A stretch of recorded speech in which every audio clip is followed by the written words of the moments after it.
Assalamualaikum warahmatullahi wabarakatuh. Alhamdulillahirabbil alamin wa bihi nasta'inu ala umuri dunya waddin. Wassalatu wassalamu ala asyrafil anbiya'i wal mursalin sayyidina Muhammadin sallallahu alaihi wasallam. Ma'asyiral muslimin, as-shaimin was-shaimat yang berbahagia. Di dalam sejarah bahwa baginda kita Rasul hanya tinggal 10 tahun saja di Madinah. Syekh Nawawi Al-Tanar Al-Bantani menuliskan bahwa Nabi melaksanakan ibadah puasa sebanyak 9 kali. Ibadah puasa itu disyariatkan oleh Allah Subhanahu wa taala yang kita ketahui di tahun kedua Hijriah.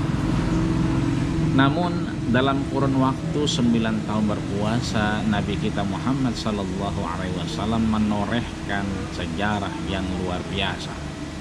Melewati bulan suci Ramadan dengan mengorbankan semangat dakwah dan perlawanan terhadap kezaliman dalam sejumlah pergolakan.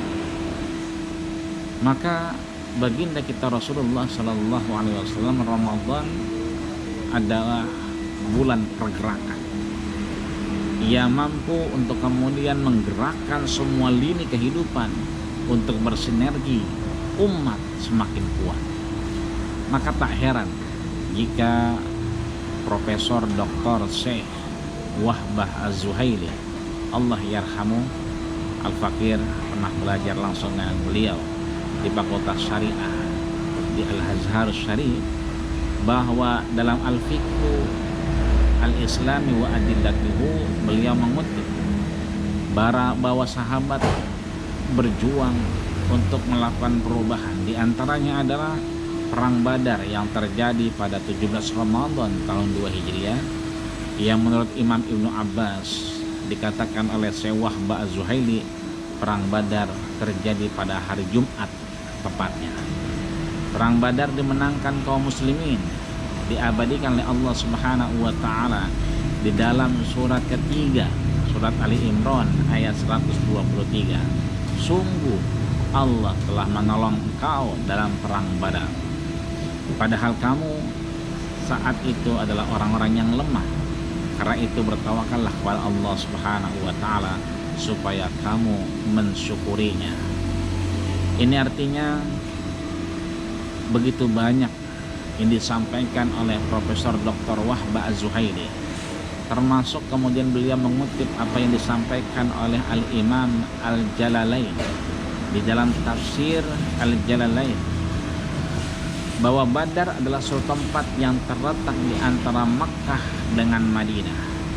Dalam ayat Allah Subhanahu wa taala memerintahkan untuk umat bersyukur kepadanya, karena dengan jumlah persenjataan yang sangat minimal, sedikit mampu mengalahkan musuh-musuh Allah Subhanahu wa taala. Inilah nikmat Allah Subhanahu wa taala yang Allah anugerahkan di dalam bulan suci Ramadan. Kedua, menurut Wahbah Az-Zuhaili, bahwa Fathu Makkah, penaklukan Makkah yang gemilang yang terjadi pada hari Jumat tanggal 20 Ramadan, tepatnya tahun 8 Hijriah. Ada yang mengatakan bahwa 20 Hijriah, 20 Ramadan, ada yang 21, namun tahunnya tetap adalah tahun 8 Hijriah. Bahwa kemenangan diungkapkan dalam Al-Quran di dalam surat ke-48, surat Al-Fatah ayat 1, sesungguhnya kami telah memberikan kepadamu kemenangan yang nyata. Yang ketiga, Ramadan saat baginda kita Rasulullah sallallahu alaihi wasallam adalah beberapa hari Fathu Mekah, tepatnya 25 Ramadan tahun 8 Hijriah. Khalid bin Walid menghancurkan rumah berhala Uzza dan Nakhla. Maka menurut beliau, Profesor Dr. Wahbah Az-Zuhaili, bahwa kemudian Khalid bin Walid mengirimkan pasukan kecil untuk menghancurkan sebuah berhala. Nakhla adalah satu tempat yang berjarak 13 km dari Makkah. Yang keempat yang disampaikan Profesor Dr. Wahbah Az-Zuhaili, bahwa Imam Ibnu Katsir di dalam kitabnya Al-Bidayah wa Nihayah mencatat bahwa bulan Ramadan tahun 9 Hijriah terjadi penghancuran berhala Latta, Uzza, Manat yang disembah oleh Bani Saqif di Taif.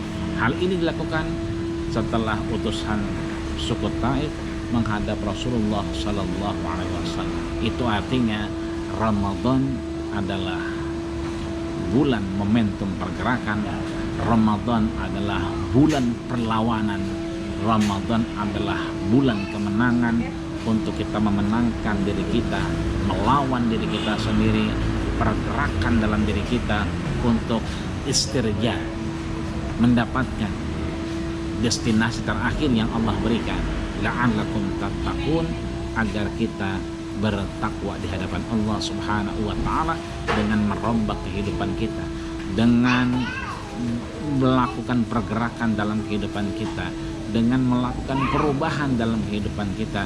Mudah-mudahan Allah panjangkan umur kita, semakin bermanfaat tentunya, dan mudah-mudahan Allah ketika sudah tidak ada manfaat lagi, Allah wafatkan kita dengan husnul khatimah.